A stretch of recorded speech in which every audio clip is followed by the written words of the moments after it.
Coming up, major city parkland attraction still closed since last year's floods. One person's flood buyback story, shops reopening, and what does the future hold for Ipswich Civic Centre? It's a New Year yarn over the back fence with Walter Williams and Ashleigh Mack, where we also share Christmas holiday adventures, including some timely health advice. It's Monday, January 16, 2023, and I'm Alan Roebuck.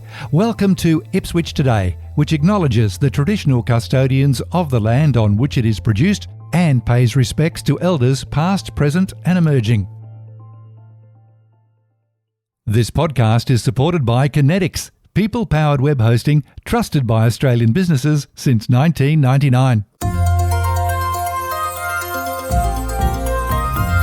Ashleigh Mack was born in Ipswich and growing up in Ebbw didn't affect him very much at all. He was the first voice on QFM all the way back in 1990 and is still a media tart and a small business owner. I can hear you. Come in, Ash. I'm here, and yes, still a small business. I'd like it to be a big business, but it's still small. Walter Williams has called Ipswich home now for 32 years, and you'll know his voice on many TV and radio ads. He was previously heard doing his own show on QFM, Star FM, River and 4BC. Welcome, Walter. Good to be back in the new year, mate. It's been 8 weeks since we last caught up over the back fence, but let's kick off with some fun stuff, a holiday recap. Now, before I tell you mine, I want to go to you guys and hear what you've been doing. Ashleigh, you're on the top of my Skype screen, so I'll start with you. Oh, mate, it was, it feels like the Christmas you have when you're not having a Christmas with us. Because we've got our oldest son had a revision done. He had some brain surgery before Christmas. So for 6 weeks running up to Christmas, we had him, his wife, and their 2 5-year-old twins, boys, which I'm still suffering from the PTSD.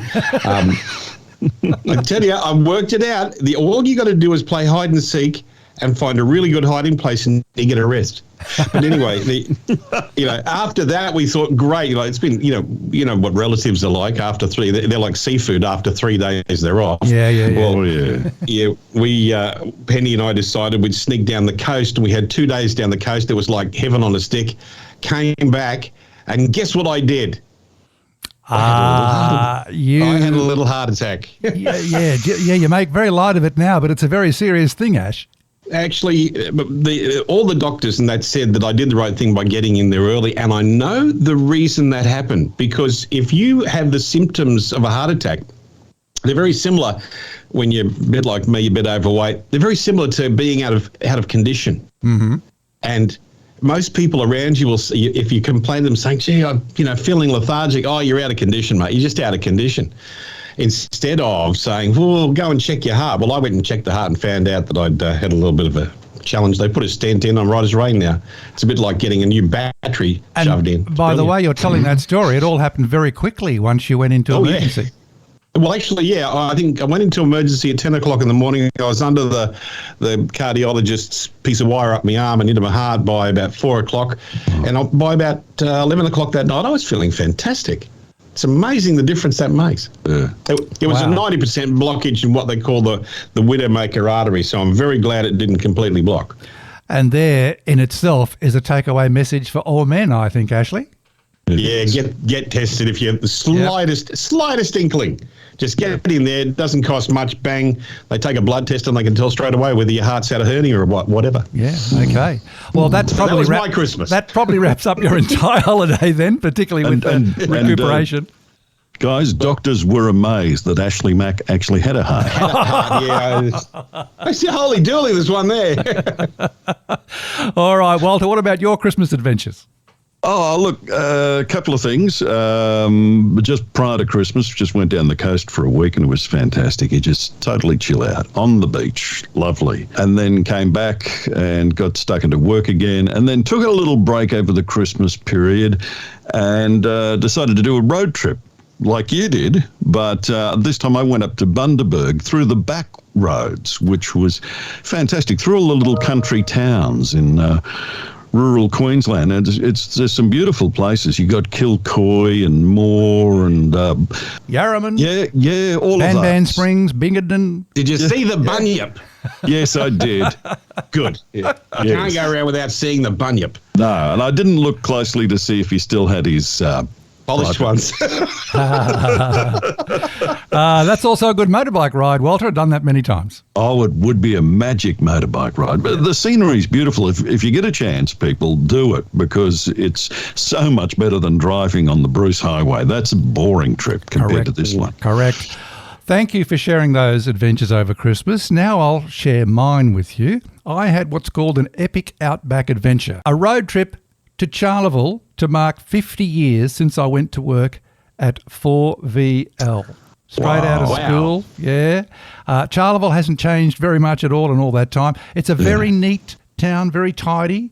The most significant thing I noticed was that the main street there is Wills Street, and that used to be the main street of commerce. Now seems to have moved into one of the cross streets, Alfred Street. Seems to have more things going on in it. It was a great trip. The road's really good. Was it wet out there? Like, was it affected by the floods and stuff? We missed all the floods because it was a few weeks earlier that it had a lot of rain out west. It had moved down into the Darling River, and the road trip, we ended up down the Darling River Way, particularly at Wilcannia, where the river was several kilometres wide, and it was peaking at that time in sort of early to mid-December. So that was quite spectacular. And Wilcannia is a very small town in outback New South Wales, as you probably know. A little bit maligned. I'm going to put a link in the show notes to one of ABC Radio's Sarah Konofsky's conversations with the music teacher and deputy principal at Wilcannia State School. It's a must-listen, guys. But the road trip itself, the other surprises were around Cobar and Burke, or more particularly Cobar. Hundreds, if not thousands, of goats on either side of the road. Goats? Yeah, goats. More hazardous than skippies. Well, that goat soup's got to come from somewhere. I don't know. Somebody should round them up. There's. I don't know whether they're just running wild or whether somebody owns them, but they're just everywhere. Really? Goats. Goats. A real surprise. It changed the whole balance out there, hasn't it? Oh, it certainly has. And another tip, if you're long-distance driving, between Cunnamulla and Burke is about 260 k's, not one servo.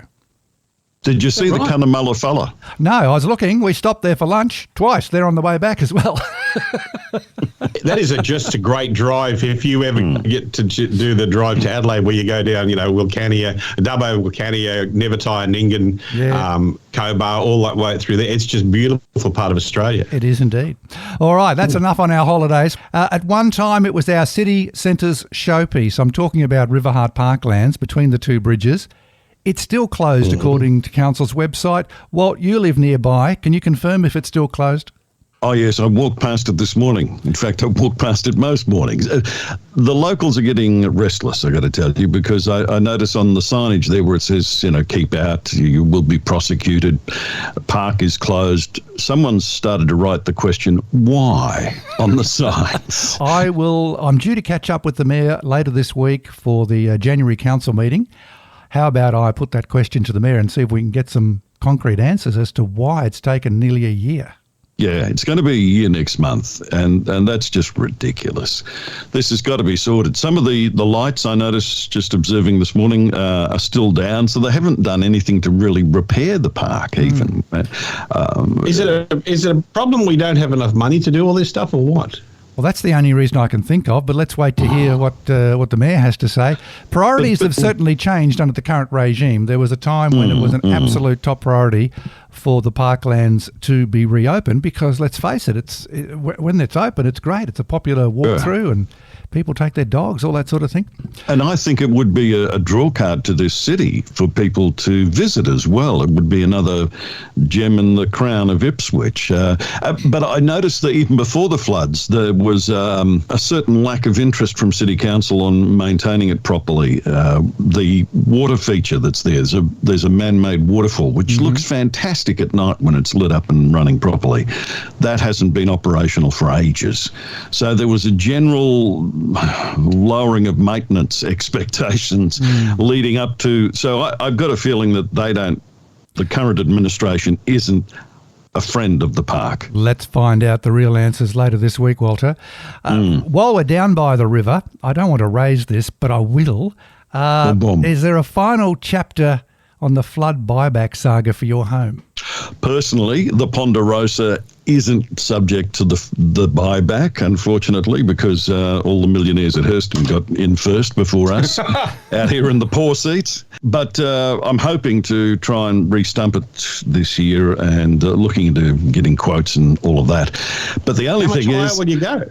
Exactly. I got to go at least another metre or two higher, I reckon, to get fully out of the wet. So, but that means more steps. And that's the last thing you want as you head in towards senior years. Don't put yourself in that category just yet, Walter. Hang on. Walter, Yes. it's only going up. You could install the world's best bat pole in that place. Right. And that would be fun. Margie would love that. She's a huge Batman fan, and if she could have a bat pole, she'd do that. Yeah. Council is currently revisiting the future of the Civic Centre. Now, you'll remember under the Pasali era council, there were two options proposed, one next to the Health Plaza, which the artist impression was very impressive, overlooking the David Trumpy Bridge and the river. The other site was, I don't know whether it still is QR Land, but it was at the time in Ellenborough Street, both quite impressive. All sorts of hurdles came up, not the least of which was lack of funding from the state and feds. Do you think expanding the existing 1970 Civic Centre, albeit with its regular updates, is really a viable option, or should council be concentrating on a new site? Can I go to you first, Ash? Well, Civic Centre is good. I don't see a problem with the one we've got. And I think the way that we're taking entertainment now is changing.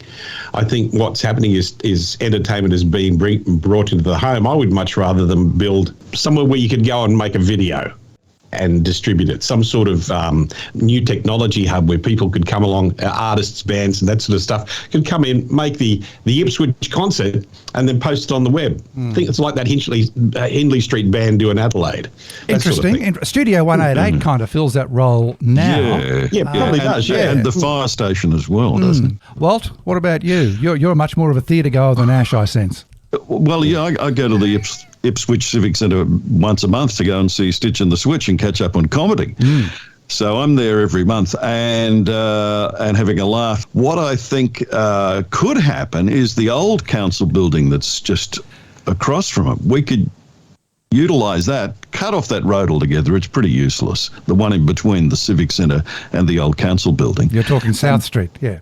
Yeah, and turn that into one huge Civic Centre precinct to extend that area, because one of the things we can't get in this city is it's not a big enough centre for draw carding big concert acts. So it needs a bigger centre, really. And, it really does. Unfortunately, it's quite limited. I like your idea about taking over the old Humanities building across South Street.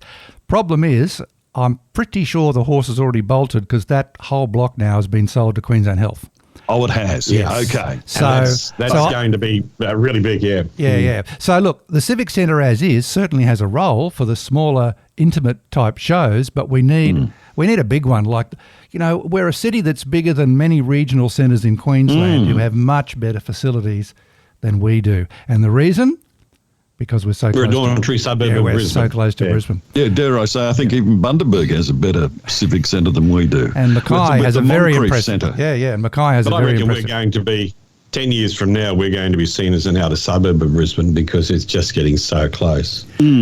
Let's hope not, Ash. Price of real estate, Let's hope we can keep our own identity. I want to go to Hog's Breath in the city, which has been there about 30 years, we think. Pretty close. Yeah, some of that. And it's in the process of getting close to reopening. Should they have built back there again? Because that's probably more prone to flooding than your house, Walt. Oh, absolutely. They're lower than me. I wouldn't have rebuilt there, but especially the insurance premiums must be over the moon at the moment. If they can insure it at all. If they could insure it all, exactly. But they're totally refurbishing it, and the owners are promising to have it open by either later this month or next month. It's very close, looking at the progress that's happening at Hog's Breath Cafe. The fruit and veggie guy, Clint, was across the road from there, and he's moved out to North. He's pulled out because Well, yeah, he's pulled out of that area, but he's still running. He's got a really good operation happening over at North Ipswich. It was just the inability to sort of be able to predict his future. Yeah. When you talk to him, that he said, look, it's easier to go and find somewhere where I'm not going to get flooded. Yes, and now we've got a muscle supplements place in where the fruit market was. So it should be easy to move out in a hurry if the water comes up again, or when the water comes up again. Yeah, that's the thing. It's when the water comes up again. It's not. You can't beat nature. Yeah. Exactly. All right, guys. Hey, it's been fantastic to catch up. I hope you enjoyed your break. It sounds like you did. And we'll do it all again next month. Cheers, Walt. Thank you, mate. And Ashleigh. Been more fun than you can poke a stick at. See you guys. And a reminder to look for handy links in the show notes, including to that conversation hour with Sarah Konofsky. Ipswich Today is supported by Kinetics, people-powered web hosting trusted by Australian businesses since 1999. This podcast is also listener-supported. Please make a once-only gift or regular donation to help keep it online. Just go to ipswichtoday.com.au and click the donate button on the homepage to make a payment through PayPal.